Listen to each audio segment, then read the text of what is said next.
So welcome back and thanks for joining in. This is Kevin from CSMI in Australia. Today doing yet another video on the Mammoth BC8 from Cross RC. So firstly, I want to thank all of you for your comments and your questions below and those who have emailed us some questions. So I appreciate that. Keep them coming. Let's get straight into this video. Last three videos we spoke about the chassis and everything, and then I've gone ahead and now assembled this truck with all the suspension. And today we'll talk a little bit more in detail about it and what we have done. So first of all, the truck's beautifully built. There's no doubt about it. Great detail in how they've done. And it's amazing the amount of effort and energy they have put to develop something like this. I'm going to talk about the suspension adjustment. They've given you these two gauges up here. One is standard, and then the other one is, it says it's soft, right? And it actually basically clips on directly, so it stays in place like that. I'll bring the camera closer so you can see what I'm talking about. Now, it's a bit hard because I'm supporting this thing on the tires. So let me just get this more close and let it focus a little bit more. Let's see if we can get that into focus. Okay, that's better. So so there are these bars. Actually, I don't know if you can see them up here. There's two of these rods. They get connected into the wishbone, and then you pull your axle up and you tighten these four screws. Depending upon the angle up here, you can select whether you want soft or whether you want standard. That's how it basically works. And of course, you got spring-loaded shock absorbers on the other side also. So that is the suspension part of it. The only thing I found a little bit disappointing, and let me see if I can show you this way,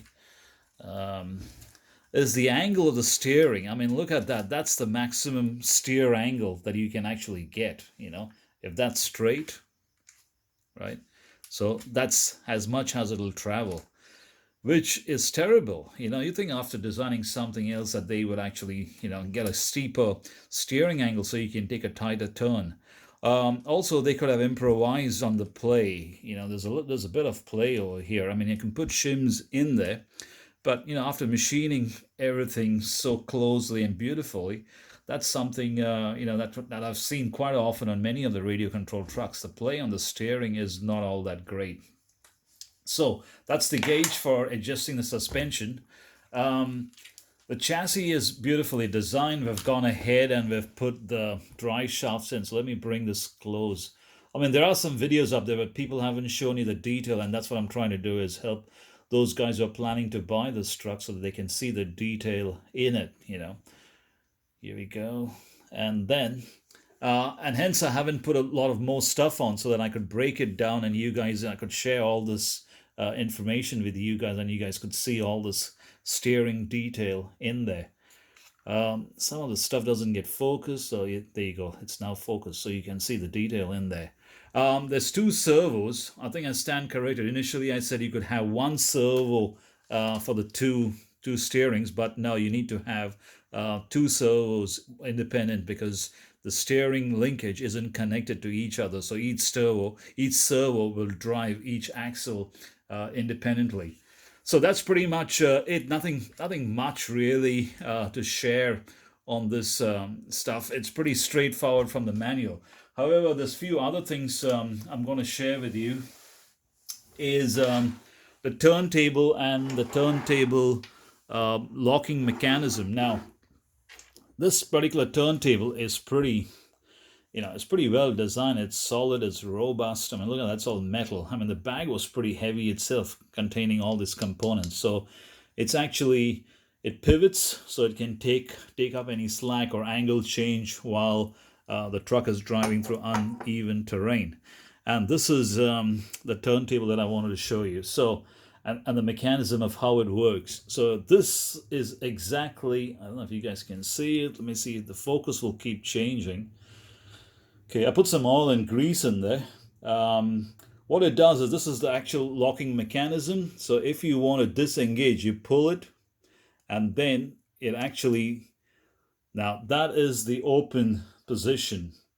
So as the pin or the kingpin travels in, it then goes in, and that is the final locking mechanism. So once again, that's the locking, that's the closed position. I pull it in, and there you go. It's then opened. But this lever, actually, I don't know if it's not really smooth, because it should actually go more further down. Now the springs jumped out, so let me give it a try again. Okay, so that's completely locked. I'll go this way. It's more easy to control it this way. Okay, that's better. Okay, so now it's fully locked. It's fully open. And now that is a fully closed position. So once again, that's fully open. And then that's fully closed. So just to show you guys, once it's constructed, it's hard to see. I mean, the book definitely shows you pictures, and I don't think there's any other video that shows you how this particular turntable actually works. So it's quite simple. It opens, the pin actually comes in, and then this lever actually closes back in, and then that's the locked position. Simple construction, but quite robust. So that's pretty much that I have in this particular video. I'm still waiting for the servos and the ESC and things like that. So once I get that, we'll probably do a drive. We'll do a drive on the truck. I'll show you this, the amount of sound it makes when it's idling, so you can see how noisy it is. And then we'll put sound module and some lights, and I'll go through that in the next video. So as usual, thank you for watching. If you have any question or comments, please do shoot us an email or in the comments down, and we'll see how we can help you. Thank you for watching.